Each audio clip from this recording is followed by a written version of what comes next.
السلام علیکم ناظرین، زه یم واجد الله او تاسو ګورئ زما فیسبوک او یوټیوب چینل. امید لرم چې خبرې او ژوند به مو ښه تېرېږي. ناظرین کرام، په پاکستان کې د روزانه په حساب باندې داسې خبرونه راځي چې هغه د عمران خان صاحب د سچایۍ او د دې سره سره په 8 فروری چې د پاکستان عوام کومه فیصله کړې د هغې رښتیاوالی د هغې سچایي ظاهر کوي. په انډیا کې چې انډیا ته موږ ډېر په بدترین نظر باندې کتلی چې دا د پاکستان ډېر غټ دشمن دی، هلته هم د پاکستان پورې خنداګانې کېږي او د پاکستان مذاق چې کومه دی هغه هلته خلک وړاوی، یعنې په پاکستان پورې مذاق کوي او مذاق د 8 فروری په حوالې سره کوي. او په انډیا کې اوس دا خلک دا خبره کوي مودي صاحب هغه کار شروع کړی دی، کوم کار چې د پاکستان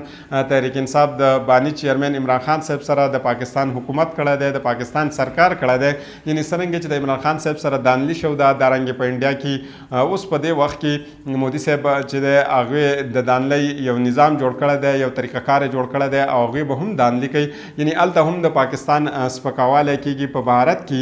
او په پاکستان پورې خنداګانې کېږي او د دې سره سره د پاکستان اسټبلیشمنټ چې دی په هغې پورې خنداګانې کېږي او دا د هغې د سر یو دړ هم د هغې دپاره جوړ شوی دی. او د پاکستان اسټبلیشمنټ اوس هم غواړي چې څه طریقې باندې د دوی نه دا الزام درې شي، خو دا الزام د دوی نه درې کېږي. او نه صرف په پاکستان کې بلکې انټرنیشنلی بین الاقوامي سطح باندې د پاکستان مذاق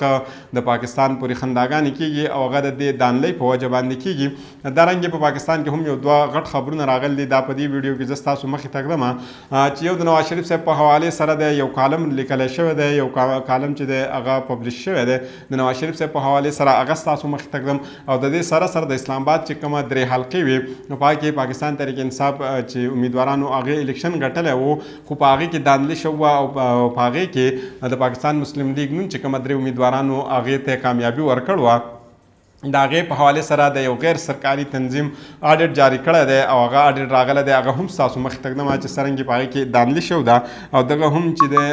دغه د اسټبلیشمنټ دپاره سردرد جوړ شوی دی او هغه هم په دې باندې حیران دي چې دا د دوی سره اخر څه وشو په دې وخت کې. راځم او درته وایم چې وسط الله خان صاحب تاسو پېژنئ چې یو سینیر صحافي دی او ډېر زیات قداور شخصیت دی. هغې یو کالم لیکلی دی په خپل کالم کې، هغې ویلي چې د پاکستان په تاریخ کې میا نواز شریف صاحب هغه اولنی کس دی چې هغه د پاکستان 3 پیرې وزیر اعظم جوړ شوی دی. او هغې دا هم ویلي چې وزیر اعظم شهباز شریف صاحب چې و د نور 2 خصوصیت دا و چې د 2 ځله په 2000 کې، یعنی 2 ځله په 2000 کې او په 2019 کې هغوی ته داسې سزاګانې اورولی شوي دي چې د هغې ضمانت په پیرول باندې څه چې یو عام آدمي دپاره په هېڅ حالات کې ممکنه نه دی. مګر په دې 2 ځله میا صاحب چې دی د جیل شاته د تورو تمبو شاته دی لیږلی شوی و، خو هغه د دې تورو تمبو د شانه داسې راوتی دی لکه څرنګې چې د 20مې صدۍ یو عظیم شوبهباز چې وي هغه په د اوبو نه څنګه د اوبو د ټینک نه بار راوځي. هغې ویل چې دارنګې دوی هم د دغه تورو تمبو د شانه بار راوتی دی. بیا هغې دا ویلې چې میا صاحب خلاف چې څومره مقدمات جوړ کړی شوي دي یا د دوی په دې مقدمات کې دوی ته چې څونه سزاګانې ورکړی شوي دي او څونه جرمانې دوی ته اورولی شوي دي، ول د دې ټول نه دوی داسې بری شوی دی چې هغه په خپله باندې هم حیران دی چې اخر دوی څنګه د دې کیسونو نه به چې کومه دی بری کړم. بیا مخکې هغوی ویلی دي چې میا صاحب خلاف دا ټوټل هر څه خو د میا صاحب خلاف روان دي، خو هغې ویل چې د میا صاحب دپاره د خوشقسمتۍ خبر په دې وخت کې دا دی چې د هغه بدترین سیاسي دشمن چې دی هغه د سیاست نه هم ناهیله کړی شوی دی، په جیل کې دن نه دی او په هغه باندې په درزنو مقدمات چې دي هغه په هغې پسې داسې نښتي لکه څنګه اکټوپس چې په نښتی وي، ول چې دارنګې هغه باندې دا کیسونه جوړ کړی شوي دي. بیا مزید هغه ویل چې میا صاحب د قومي اسمبلی چونتخب کړی شوی رکن دی، یعنې منتخب کړی شوی نه دی، چونتخب کړی شوی دی. او چونتخب تاسو ته پته شته چې څرنګې دا لفظ استعمالیږي، یعنې څرنګه چې بلاول بټو صاحب د عمران خان صاحب دپاره سلیکټډ ورډ استعمال کړی و، دارنګې دوی د نواز شریف صاحب دپاره چونتخب لفظ استعمال کړی دی. د دې نه علاوه هغې ویلې چې برس خوردار چې دی د عمران خان د نواز شریف صاحب هغه هم وزیر اعظم جوړ شوی دی او دوی 2 پیرې وزیر اعظم جوړ شوي دي. او بیا هغه ویلې چې د دوی دا سمدی نائب وزیر اعظم هم دی، وزیر خارجه هم دی او غیر رسمي وزیر خزانه هم دی، یعنی 3 in 1 کې دا دی. او دا دوی د اسحاق ډار صاحب په حوالې سره ویل دي. بیا ویل چې د دوی صاحبزادي چې کومه ده هغه د یو غټې صوبې وزیر اعلی ده او میا صاحب چې دی په خپله د یو غټ د یو برسري اقتدار جماعت سپریم لیډر دی. وایي دا هر څه چې دا میا صاحب ته میلاو شو خو د دې هر څه باوجود میا صاحب خوشحاله نه دی، مطمئنه نه دی او په ضمیر هم مطمئنه نه دی او هغه چې دی د مخکیني نه ډېر زیات غمزده دی، ډېر خفه دی. یقینا دې کې په دې دا د سوچ خبره ده چې دومره هر څه تا ته میلاو شو، د هغې باوجود نه ته مطمئنه یې، نه ستا ضمیر مطمئنه یې، نه ستا خاندان مطمئنه یې چې دا هر څه موږ ته ولې میلاو شو دي. بیا مخکې هغې د لیکلی چې د دې غم د دنیا کې چې کومه دې ته صراحت نشي ورکولی او د دې هر څه باوجود هغه بیا هم وایي چې زه یې ولې بار ته راویستلم، زما څه قصور و چې زه بار ته وایستلم. او هغې بیا دا هم ویلی چې زه یې کله د وزیر اعظم سیټ نه راویستلم نو بیا قوم زما سره ولې د هغه خلکو خلاف راونه وته، کومه خلکو چې زه راایستلی وم هغه ویلې چې ولې ما وونټرویز نه دی جوړ کړ، ما اټمي دماکې نه دي کړ، ما اقتصادي ترقۍ کې غټې غټې منصوبې نه دي شروع کړ. هغه ویلې چې بیا څه له دې هر څه باوجود یې زه راویستلم. بیا هغې ویله چې د دې جرنیلانو ججانو دا به کله په کټهرۍ کې راوړل کېږي. بیا هغې مزید دا ویله چې مزه یې ولې وایستلم او بیا هغې یو ښایسته غونته کې شعر په دې کې لیکلی چې شوکت ہمارے ساتھ بڑا حادثہ ہوا ہم رہ گئے ہمارا زمانہ چلا گیا. بیا هغې ویل چې میا صاحب د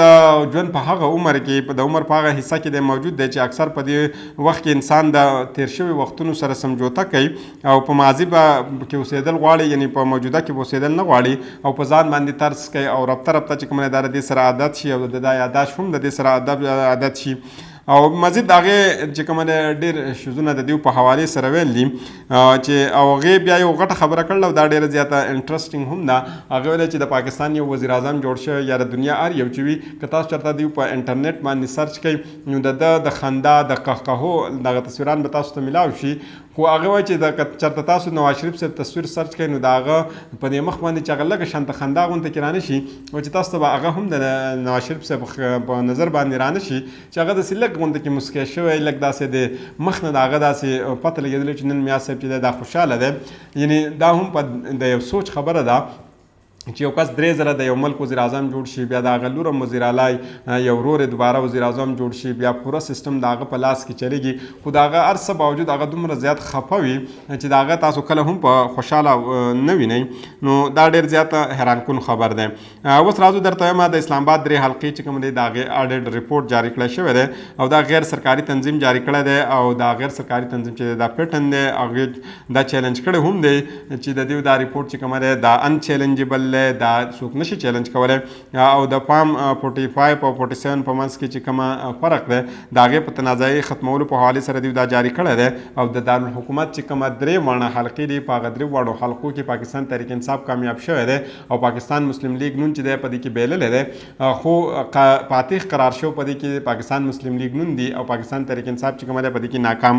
چې کومه دی دا ظاهر کړی شوي دي. د ډان نیوز د ریپورټ مطابق د پټن چې کومه دی د کولیشن د 38 هغې کې دی ویلی چې د اسلام آباد د قومي اسمبلۍ نشستونو تفصیلي اډیټ دی جاري کړی دی چې په هغې کې دی د امیدوارانو چې کومه فارم 45 دی او فارم 47 چې جمع کړی دی د موازنه دی وکړله او د دې مطابق د حلقه NH46 کې چې په ټوټل څونه پولینګ سټیشن دی هغه 342 دی چې په هغې کې دی د 200 او 2 کم 90 یعنی 2 کم 300 سیټونو باندې هغې نتایج چې کومه دی د هغې تصدیق کړی دی، یعنی 80% د تصدیق کړی دی د دغه ووټونو. نو د دې پټن د نتایج مطابق پاکستان تحریک انصاف آزاد چې حمایت یافته آزاد امیدوار عامر مسعود چې کومه دی په دغه حلقه کې 15,608 ووټونه اخیستي دي او پاکستان مسلم لیگ نون انجم عقیل خان چې دی هغې 18,600 ووټونه اخیستي دي. خو د الیکشن په ویب سایټ باندې چې کومه کس بیللی دی لکه کومه کس چې 38,607 ووټونه اخیستي دي نو هغه ته د الیکشن په فارم 47 کې د الیکشن په ویب سایټ کې ظاهر کړل دي 81,958 او کوم کس چې ګټلی او چې هغه 75,608 اخیستي وو د هغې ظاهر کړل دي 44,317. یعنې د په دې ووټونو کې تقریبا د 76,000 د دې دواړو چې دا کله یو ځای کې نو 76,000 فرق دی پکې. نو دلته ښکاره پته لګي چې پاکستان تحریک انصاف ګټلی خو پاکستان تحریک انصاف یې ناکام کو او پاکستان مسلم لیگ نون امیدوار چې هغه یې کامیاب کو. بیا مزید هغې د ویلی دي چې د افام 45 چې کومه ظاهر شوی دی په دې کې بیا دیو مزید د 342 پولینګ سټیشنو کې د 200 پولینګ سټیشنو نه زائد پولینګ سټیشن داسې و چې پای کې په دې دستاویزات کې هم فرق و، یعنې دا کم کسان چې هلته و د هغې په دې دستاویزات کې هم فرق دی دلته موندلی دی. او دوی ویل چې زیاته کیسونو کې د پاکستان تحریک انصاف اوټ چې کومه دی د هغې په د پاکستان تحریک انصاف ته چې کومه اوټ حاصل شوی هغه د پاکستان مسلم لیگ نون په کالم کې لیکلی او د پاکستان مسلم لیگ نون امیدوار ته چې کومه اوټ میلاو شوی هغه د پاکستان تحریک انصاف په کالم کې لیکلی و. بیا ان 47 طرف ته راځو، پای کې ټوټل چې یعنې کل څونه پولینګ سټیشن چې کومه دي هغه 300 او یو کم اتیا دي او په هغې کې دي د 300 اتیا دي او په هغې کې دي د 300 یو کم اتیا یعنې 97% نتایج تصدیق کړی دی، دا د پټن کړی دی. د هغې د نتایج مطابق چې کومه دی آزاد امیدوار د پاکستان تحریک انصاف حمایت یافته شعیب شاهین صاحب چې دی هغه 1,01,000 او یو شپېته ووټونه اخیستي دي. بل او د پاکستان مسلم لیگ نون طارق فضل چودھری صاحب 49,528 ووټونه حاصل کړل. خو د ای سی پی په ویب سایټ باندې پاکستان مسلم لیگ نون ته چې کومه ووټونه ورکړل شوي دي هغه 1,01,397 دي او د پاکستان مسلم لیگ پاکستان تحریک انصاف ته 86,794 یعنې کم کس چې د لاک نه بره ووټونه اخیستي وو هغه په 86,000 باندې پرېښی دی. کم یو کس چې تقریبا 49,000 اخیستي وو هغه د لاک نه په بره کړی دی او کوم چې ګټلی وو هغه یې هراو کړی دی او چې کوم یې بایللی وو هغه یې ګټلی دی. په اډټ کې دیو دا هم ویل چې دیو تصدیق شوه نتایج دیو د چې کومه دي دا ډېر زیات مختلف وو او هغه ویل چې تقریبا په دې کې دا فرق چې کومه دی د 6,000 ووټونو دی د فام 45 په منځ کې او هغې ویل چې دلته د 300 کې چې د فام 45 کوم موازینه شو د نو په دې کې 200 چې کومه سټیشن نو پای کې د دستاویزات فرق هم هلته موندلی شوی دی. په اډټ کې مثال دی ورکړی دی ویلی دی چې په پاکستان مسلم لیگ نون په 384 پولینګ سټیشنو کې 191 پولینګ سټیشنو کې دی تقریبا د 1181 یعنې اضافه پاري پولینګ سټیشن کې 1181 کړوا او ټوټل دی زر او په ځینې کې زر کړوا یعنې دی په هر پولینګ سټیشن کې اضافه هم د ووټونو کړوا او په ان 48 کې دی وایي چې ټوټل هلته چې ټوټل څونه پولینګ سټیشن هغه 240 شو او په هغې کې یعنې معذرت غواړم 200 یو شپېته ټوټل سیټونو او په هغې کې 200 او 40 چې کومه سیټونه دي د هغې تصدیق کړی شوی دی یعنې 90% دیو دلته تصدیق کړی دی او د پټن د نتایج مطابق پاکستان تحریک انصاف حمایتي یافته آزاد امیدوار 7,313 ووټونه اخیستي دي یعنې محمد علي بخاري صاحب اخیستي دي او د پاکستان مسلم لیگ نون یعنې آزاد امیدوار خو بعد کې پاکستان مسلم لیگ نون کې شامل شوی خرم شهزاد هغوی اخیستي دي 8,800 او 4 ووټونه. خو د ای سی پی د ویب سایټ مطابق هغه آزاد امیدوار ته ورکړل شوي دي 69,699 او د پاکستان تحریک انصاف حمایت یافته ته ورکړل شوي دي 59,851 یعنې هغوی بایللی دی او دا فرق چې کوم دی دا د 53,000 د دوی په منځ کې دی. او د 261 پولینګ سټیشن چې کوم موازینه شو د پای کې 91 پولینګ سټیشن یې داسې وي چې پای کې دستاویزات کې هم فرق چې کوم دی دا موندلی شوی دی او دارنګې په دې نورو کې هم شوی دی. یعنې که موږ وګورو د اسلام آباد چې کومه 3 سیټونه 3 پاکستان تحریک انصاف ګټلي خو د پاکستان تحریک انصاف کومه نتایج چې کوم دي هغه بدل کړل دي او د پاکستان تحریک انصاف چې څونه ووټونه دي واخیستي هغه د پاکستان مسلم لیگ نون په کالم کې لیکل دي او د پاکستان مسلم لیگ نون هغه د پاکستان تحریک انصاف په کالم کې لیکل دي او واضح برتري د پاکستان تحریک انصاف وا خو دلته پاکستان تحریک انصاف ته ناکامي ورکړله نو دا هم د اسټابلیشمنټ لپاره یو غټ سردرد جوړ شوی دی. دا صرف په اوس وخت کې نه بلکې په راتلونکي وخت کې به دا هم د دوی دپاره ډېر غټ د سر درد وي یعنې د دوی دپاره به دا بیماري وي او